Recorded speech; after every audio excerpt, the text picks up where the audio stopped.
So I'm going to present my announcement banner SPFx extension.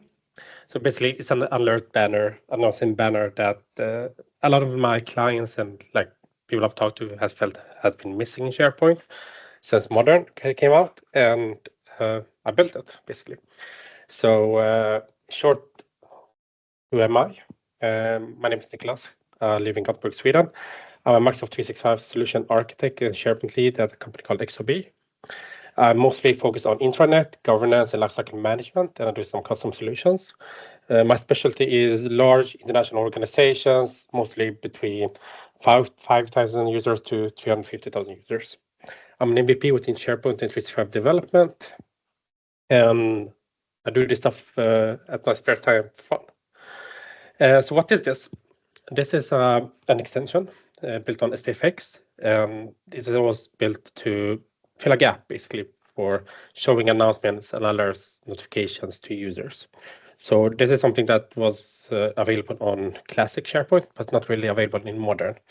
This was something that a lot of my clients were asking for, like, hey, IT, especially HR and communication, like, hey, we want this, but we can't find a good solution. Third-party tools for this aren't good. They don't match the look and feel of this.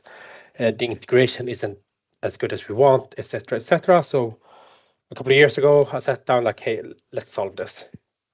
And what my building blocks were, it needs to look like it comes from Microsoft itself. So it needs to follow the Fluent UI design. The integration needs to be seamless, like it should be easy for anybody to use it. And it needs to be user-centric. And we need to have like all the core functionality that was usually missing. And some key capabilities is it's prominently displayed on the top of the page. It shows up when you go to settings, it shows up when you go to site content, and where you are in SharePoint. You have prioritization, so depending on how you prioritize these, like if it's a low, medium, high, it changes the order of it. You can force it to hide alerts, you can force it to not be able to hide alerts. I wanted to support rich text content, so we want to be able to put like styling on the text. We want to upload images, links. We want to do anything. We want a user control, so that, like a user can dismiss this. They can read more, all of this. Something that was also missing from a lot of like third-party solutions were like simple targeting groups, targeting sites, and all of that. Having scheduling for it and browser notification. So I tried to integrate all of that. And most important of all, it needs to be a really user-friendly interface. So it's built on the latest SPFx that's currently out. It's built on React 17 and Fluent UI version 8. I'm following the Fluent 2 design language for this. We're using Graph API and REST API, and I built it on the latest node. Yes, that's supported. As for accessibility, something that was really important for me is that it's CWAG compliant. So if you have colorblind and other issues, you should still be able to use this. And something that also was really important is a lot of my clients, like large organizations, they might have sub companies or daughter companies within their tenant. And you might want to make a post for one company, but you might not want to show it for the other. And these might be hubs, and they have sites associated to those and sites associated to those. So the way this works is that you have the home site. If you create an alert for the home site, it's going to show up on all sites. If you haven't specified, hey, I just want to show it for this group or this specific site. Other than that, if you do it on the hub site level, it will show on the hub site and all associated sites for that. So if you are on let's say, company B, and you're on the IT department for company B, it's just going to show for that company. And also site specifics, you can create the alert for just your specific site. So it should be easy to create, it should be easy to manage, basically. And it retrieves, so if you're on a site that's connected to the hub and you also have alerts from the home site, it will retrieve from all of them. So it should be as easy as possible to use. Something that was really important for me also was multi-language support. Because we work usually internationally, we have multiple languages, and some might know English, some might don't. So you might work for like a Swedish company or a Finnish company, and the communication department is there, and they might have the default language for that, but You might be working in Germany and you have other languages, so I've added multi-language support. Smart fallback, so it's going to check for your browser what language you have there. It's going to check what's your default language in SharePoint, what's your default language for your profile. So we have some dynamic fallback, and the default one is what you put in SharePoint, then what's in Azure, and then what's in your browser.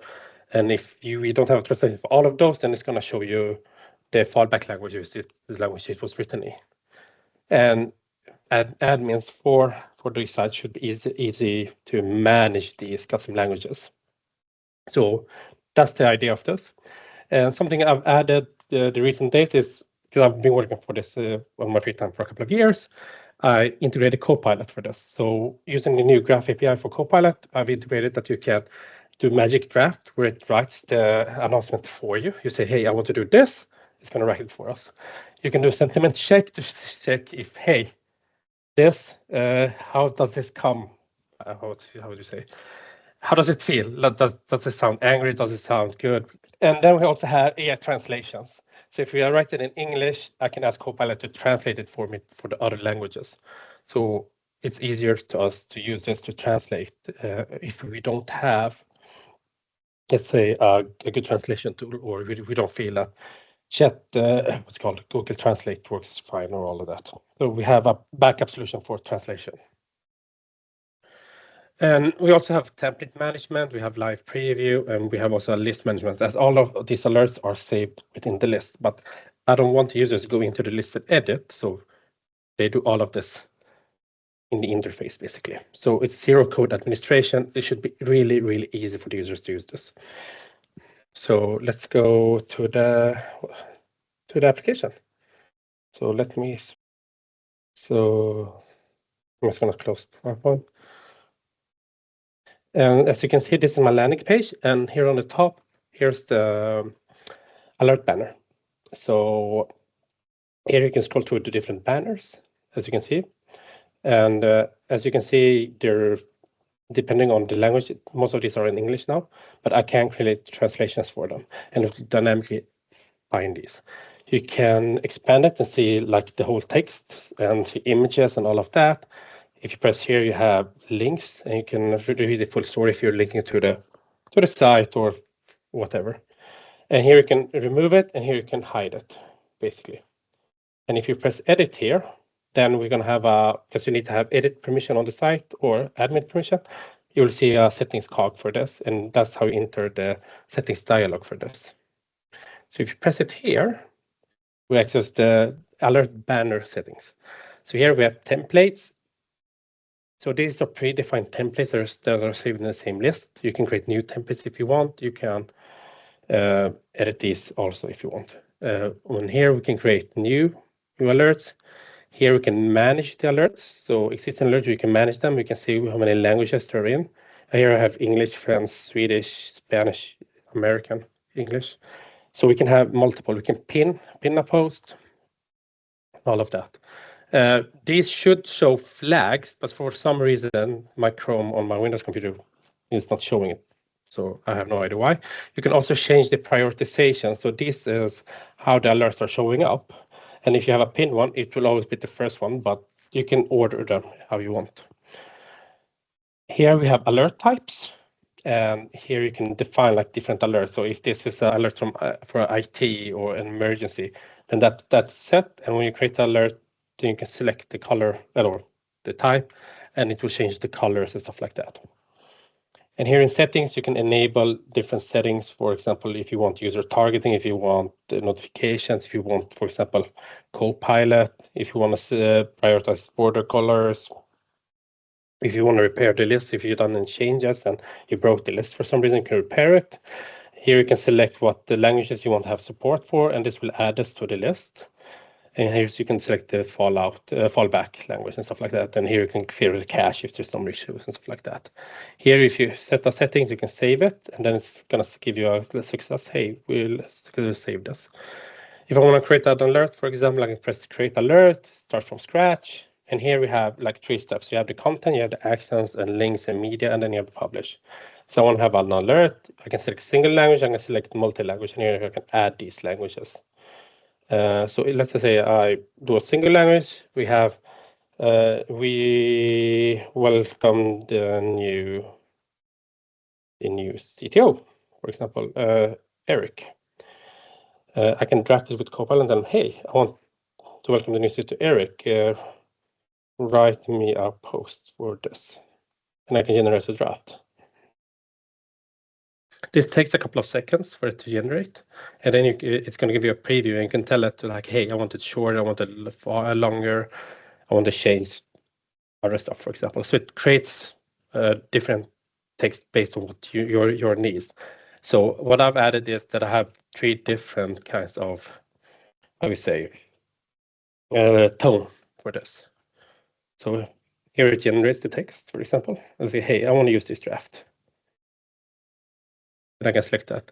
I can edit here. I can also upload images and add emotions, stuff like that, if I want to. I can do the sentiment check and just say, hey, what's the tone of this? We can delete this also. And it says that, hey, it takes this many seconds to read. The markdown appears within the HTML. We need to change that. I'm going to add markdown support also to make it easier for the Graph API. And also like formatting consistency. So it gives you some, how to say, hints on what you can fix. And if you press next here, we can target specific groups if you want, and we can add an URL. But I want to skip that, so I'll go to the next one. And then I can say, hey, I want to start now, like what time and date I want to start it. So it's scheduled for that. We also have autosave. So if you're, let's say your computer blue screens where you need to restart and all that, you can do that and come back to it. But let's say I want to create the alert. I'm creating it. It's going to give you, hey, we're going to create it. Are you sure? Yes, I'm sure. And it's created. Something I need to fix is that I need to have some re-rendering. So it re-renders when a new alert is created. Also, I'm caching all the existing alerts just to minimize the amount of queries we do. But as you can see, the alert was created. And if you press here, we can see it. And let's say I want to go back here and say, hey, I want to edit this. I want to make it, for example, multi-language. And this was the wrong one. So let's go back. I want to discard, as you see. I want to find Eric, for example, here. So I can search and filter. I can filter on different things. If you press edit here, let's say I want to change from single language to multi-language. Let's say I want it in Finnish. Then I can press translate. There's a button here to translate all the languages. So if you add multiple languages, you can have it go through all of them. Or you can press here and just have it for the specific one. This takes a couple of seconds. It's going to query the Copilot Graph API to translate the text for you. So now it's going to translate it to Finnish. And this takes a couple of seconds. Let's see.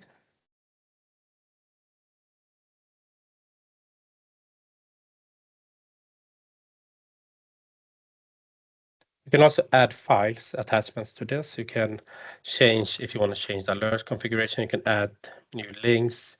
You can change this scheduling. So I try to give them as easy management of this as possible. And here's the translated version. I don't know if it's correct or not because they changed his name, but I guess it is. And if you press save, then we can see that, hey, we have multi-language word, it's Finnish and English, for example. I also have that you need to submit this to see it. So you can submit it for review. If you submit it for review, then you can add some specific users to be the ones approvers for this. And this you can connect to the Power Automate, and it's going to send you a query HTTP request to Power Automate, which will send an approval. And then when it's approved, it's going to update the list item. If I press approve here, then it's going to show up as here on the top. And that's because I was the one creating the alert, I would see it from the start as a preview. And here, if I want to create new alerts, I can select the name. I can select icons, for example. So here I can press select icon, and I have all the Fluent UI icons available for me. I also can select the background color. So if in case I want some purple, I can select purple. Then it's going to change the side of it and the text. And I can select like the prioritization. How important is this? So I try to make it as, how you say, as flexible as possible, as easy as possible for the user to use. And yeah, that's it.